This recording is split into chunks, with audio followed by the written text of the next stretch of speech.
Pipe দিয়ে পড়ছে টাটকা মধু। মিষ্টি স্বাদের ঘন এই মধুতেই কপাল খুলছে মৌচাষীদের। মাঠে আসার 12 দিন হচ্ছে, তো 12 দিন পর আমরা মধু কালেকশন করতেছি। মৌ বক্স থেকে মধু সংগ্রহে বেশ ব্যস্ত সময় কাটাচ্ছেন মৌ খামারিরা। লিচুর রাজধানী নামে খ্যাত দিনাজপুরে গাছে গাছে ছেয়ে গেছে লিচুর মুকুল, আর এই মুকুল থেকে মধু সংগ্রহে ব্যস্ত সময় পার করছেন মৌচাষীরা। তো ফুল হওয়ার কারণে আমাদের দিনাজপুরে অনেক মৌচাষী তারা লিচু বাগানে মৌ বক্স সেট করছে।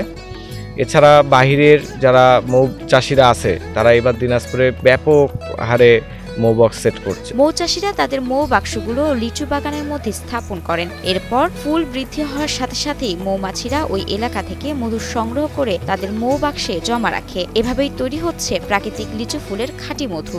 এই যে মধু ভাঙিচ্ছি, এখান থেকে আপনার মনে করেন পেরাইতে ঢেড়ে মিশিয়ে দিচ্ছি, ওখান থেকে মনে করেন ঘুরিয়ে রিফাইন করে মধুটা আবার পাঠাচ্ছে। চাকটা পাঠাওয়ার কারণে আবার ওখানে সারে দিচ্ছি।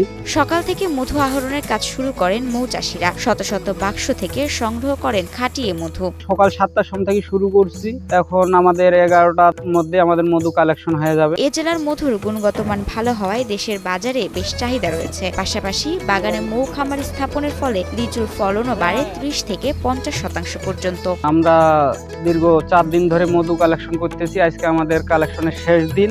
আপনারা দেখতেছেন আমরা বর্তমান লিচু বাগানে যেখানে অবস্থান করতেছি, আমাদের দিনাজপুরে বাংলাদেশের বৃহত্তর লিচু বাগান এবং সর্বোচ্চ মধুর যাকে খনি বলা হয় সেটা দিনাজপুর জেলা। বাংলাদেশের বিভিন্ন জেলা থেকে এই আমাদের দিনাজপুরে এই মৌচাষীরা আসে। কম করে হলো 500 থেকে 600 চাষি আমাদের এই জেলায় এখন অবস্থান করতেছে। মৌ বাক্স স্থাপনের ফলে লিচুর ফলন বৃদ্ধি পাওয়ার পাশাপাশি বেকার যুবকদের কর্মসংস্থানের সৃষ্টি হচ্ছে বলে জানান সংশ্লিষ্টরা। এই মৌ বক্স সেট করার কারণে তারা একটা আর্থিকভাবে লাভবান হতে পারছে।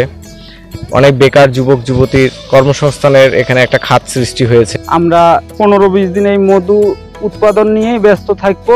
এই মধু আমাদের এত একটা গুরুত্বপূর্ণ হয়ে উঠেছে এই দেশের জন্য। আপনারা সবাই মধু খাবেন।